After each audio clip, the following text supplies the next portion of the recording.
The boulder fields of Hunter Valley consist of ancient, shifting granite. Massive stones have settled into a chaotic labyrinth, creating deep, jagged crevices that follow the indifferent rules of gravity and weight. This particular corner of New South Wales attracts hikers who want to test themselves against the rugged terrain, relying entirely on their own judgment to navigate the boulder fields. On a mild October afternoon, 23-year-old Matilda Campbell and her friends were doing exactly that. They had spent hours successfully weaving through the natural corridors, building a comfortable rhythm and a quiet confidence in their environment.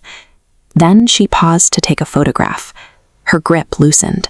The phone slipped from her hand, bounced off the granite walls, and vanished into a dark gap measuring barely 18 inches across at the surface. Peering down, the situation looked solvable.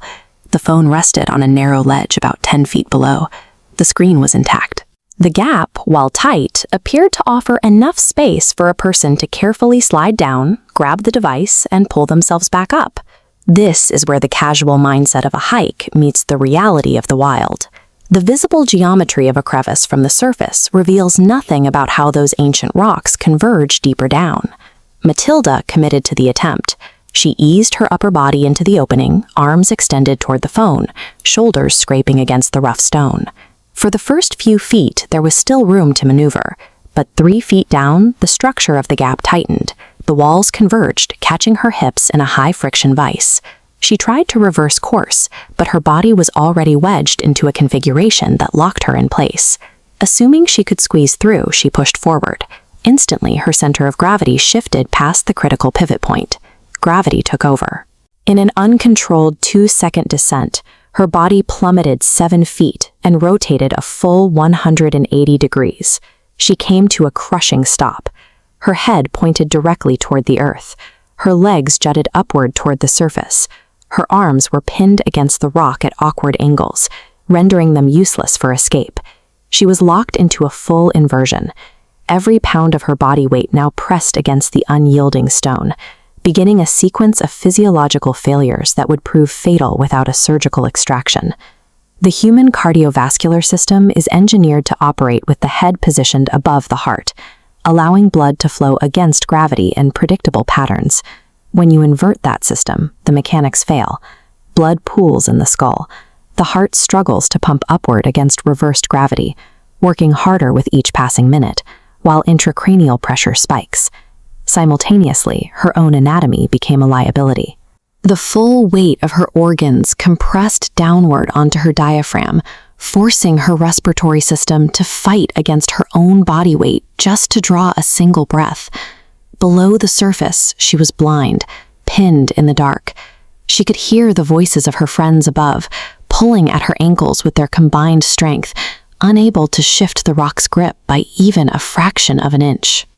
Her biology had become a countdown. Every minute she remained upside down exponentially increased the strain on her heart and lungs. When paramedic Peter Watts and the emergency rescue teams arrived, they found a situation that defied standard extraction protocols. The trap holding Matilda was a complex, 3-dimensional puzzle of interlocking boulders. Each rock supported the others through a delicate balance of friction, pressure, and immense weight. The rescuers couldn't yank her out, and they couldn't pry the rocks apart. Removing the wrong load-bearing boulder would trigger a catastrophic cascade. To prevent collapse, workers lowered lumber, constructing a rigid wooden skeleton frame to brace the surrounding rocks. The structural work was precise but slow. By the time 6 hours had passed, Matilda's condition was deteriorating. Her vision blurred, her extremities tingled from a lack of circulation, and her responses to the rescuers grew sluggish. The engineering required extreme caution to prevent the formation from shifting, yet every minute spent building the frame and prying at the stone reduced the likelihood of a successful medical recovery. The entire extraction hinged on clearing a pathway, and the primary obstacle was a load-bearing keystone boulder resting near the top of the formation, weighing over 1,000 pounds. Human strength alone was useless.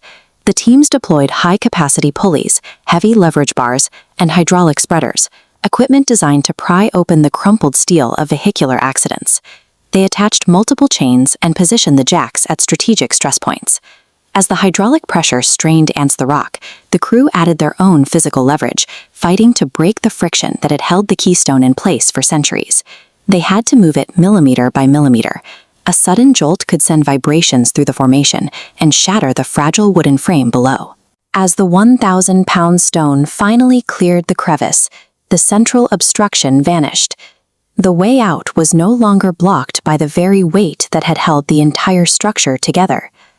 7 hours after Matilda first slipped into the gap, the final remaining rocks were cleared. The pathway out was open. The extraction itself required intense medical discipline.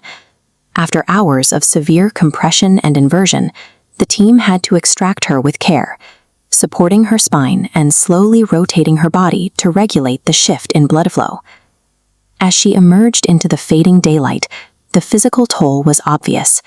She was covered in deep bruises and scratches from the rough granite, but she had survived without a single broken bone or internal injury.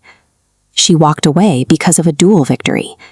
The rescue teams executed a technical operation without a structural failure, and Matilda herself managed to suppress the urge to panic in the dark. The Earth is an indifferent machine. It responds only to gravity and mass, carrying no concern for human intentions. Surviving it requires deep respect, because the line between an adventure and a lethal geological prison can be as narrow as 18 inches. The mind.